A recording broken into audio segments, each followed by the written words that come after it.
আমি একটা গল্প রেখেছি বেশ অনেক আগে, ছোটকু ভাই লিখেছেন আর কি। তো ওটা মানে ওটা নিয়ে নাড়াচাড়া করছি, যে স্ক্রিপ্টটা রেডি আছে ওটাকে আবার রিফরমেশ করছি আর কি। তো ভাবছি, আর গল্পটার নাম হলো আপনার এখনই সময়।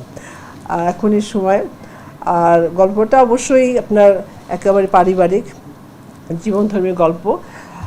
মেসেজটা হলো আপনার যৌতুকের উপরে, কারণ এখনও কিন্তু যৌতুক আমাদের দেশে কিন্তু শহরে আছে কিনা আমার জানা নাই, কিন্তু গ্রামে গঞ্জে মফস্বলে কিন্তু এখনও যৌতুক নিয়ে কিন্তু একটা পরিবার আপনার যে ধ্বংস হয়ে যায়, একটা মেয়ের জীবনটা যে নষ্ট হয়ে যায়, এই মেয়েটার জন্য কিন্তু তার মা বাবাও কিন্তু মনে করেন অনেক বিপদগ্রস্ত হয় আর কি।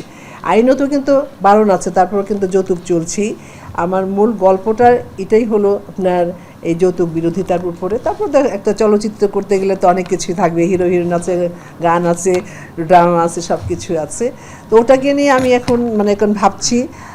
ইচ্ছা আছে ইনশাল্লাহ এই বছরের শেষের দিকে বা কিছুদিনের মধ্যেই ডিক্লিয়ার দিব আর কি, যে করতে যাচ্ছি।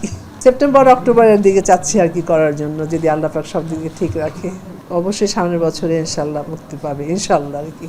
এই মুহূর্তে আমি অনেককে নিয়ে ভাবছি আর কি, কিন্তু বলতে চাচ্ছি না। যারা ফাইনাল হবে তখনই কিন্তু আমি বলবো আর কি। হ্যাঁ, এখন বলতে চাচ্ছি না।